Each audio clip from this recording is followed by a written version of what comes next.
I wanted to talk a little bit about trauma today because so many of the people that I'm working with, when we kind of get through the physical symptoms that initially brought them into my practice, what we're finding is that there's actually this underlying current of stress or trauma that is keeping them in a symptom picture that might otherwise resolve. So, be it hormone imbalance, insomnia, blood pressure, digestive issues, you name it. There can be, when I'm going deeper with people and starting to ask the question of, is it possible that you've been holding on to a stressor that happened maybe days, weeks, months, years, or even decades ago that is causing your body to have this underlying nervous system trigger?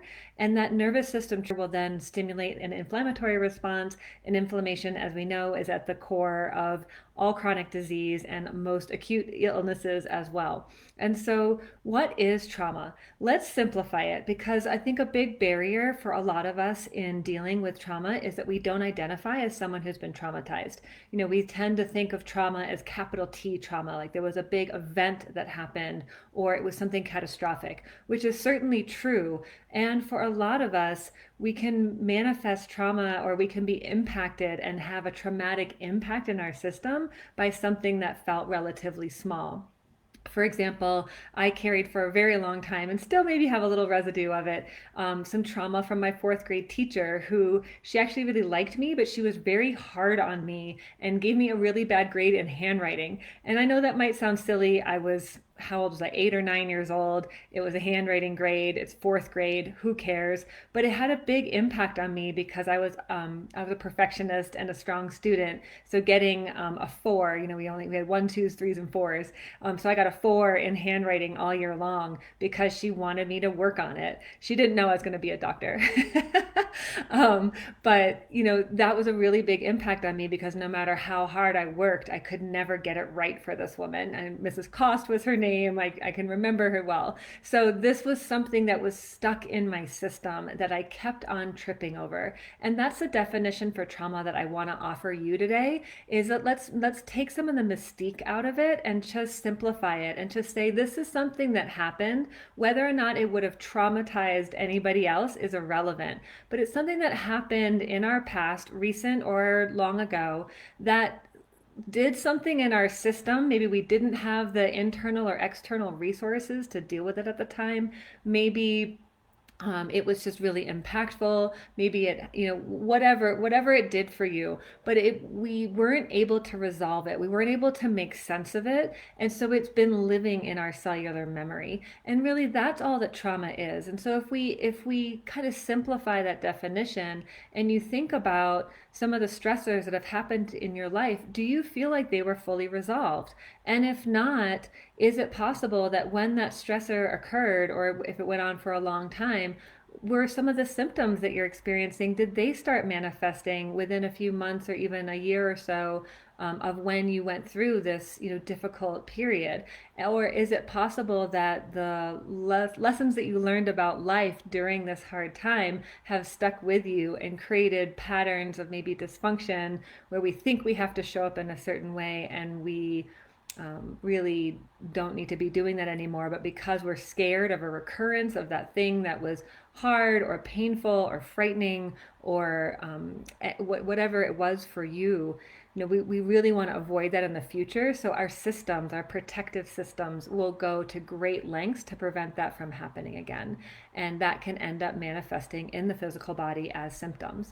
I'm so excited about this. I took some notes, so I'm going to look over here. So, a lot of times, wherever we are in our present day life, we feel like we don't have time or the resources to deal with it. So, we keep on pushing it off. Most commonly, what I see is a pattern where people don't think it should bother them anymore. It was a long time ago. I've done therapy on that, or I've gotten over it. Maybe we haven't looked at it closely.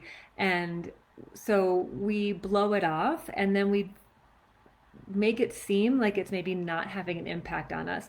But literally every single person, when I start, kind of diving in a little deeper and asking some questions like, hey, is this possible that this is still impacting you? Every single person was like, yeah, I think it might be. And then it's so easy to release it because number one thing to do is to acknowledge whatever is underneath what is what is really here. Like, what are the things that we have worked hard to distract, push away from, resist, manage, control, analyze, change, problem solve, fill in the blank. What have we done to avoid being with what's here? So step one, we acknowledge what's here. Step two, we show up for that part of us that's maybe been protective. And then that part that's protective is usually protective of a younger part that is carrying some emotions that it doesn't know how to resolve, that the rest of the system has become wary of, scared of, or avoidant.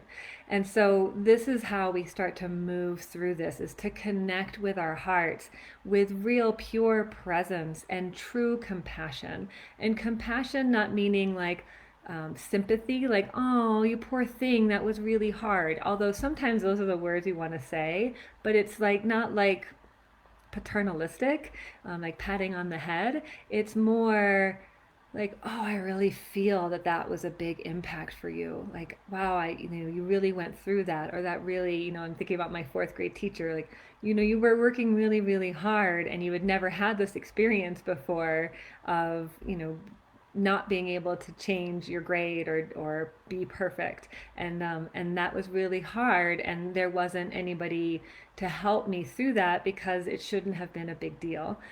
Does that, or the guidance was to work harder, to get the penmanship better.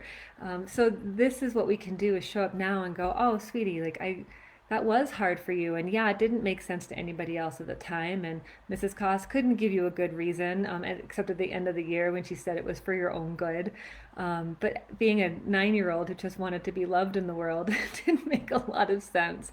And so we can really, it's very, very simple approach to healing from anything that has been stuck in our systems, whether or not we identify it as trauma. It doesn't necessarily mean that it's always easy. Walking through our history can oftentimes be fraught with emotions, but you already have all the resources that you need now as an adult within you to be with and take care of those younger parts of you who need love and support. And when we start to do this, we start to deepen our relationship with ourselves. It becomes more clear how to be in alignment with ourselves, and then our physiology starts to take care of itself and reset. We don't have as much self-attacking self, so autoimmunity decreases or resolves. We don't have as much stress in the system, so inflammation can go back into a normal range. Our nervous system can normalize, and we can experience regular diurnal rhythms. We can be in the parasympathetic or rest, digest, and heal part of the nervous system more often, so that we can have plenty of resources for things like digestion, deep breathing for lung health, hormone balance, because these are all, reproduction is not something that happens when we're running from the saber-toothed tiger. Reproduction and hormone balance, be it for men or for women, is something that happens when we are in that relaxed part of our nervous system. So I would invite you today to take this moment as a reflection point of, what have I been carrying in my system that might benefit from being looked at and embraced into the system? Because that's the last piece of this, is this idea, we're not going to change our past, but we can certainly change our relationship to it so that it doesn't feel like such a barrier all the time. So my name is Dr. Nicola. If you're interested in learning more, please check out my website, puravitahealthcare.com, or feel free to comment or message me anytime. Thanks again for joining. We'll see you next week. Bye.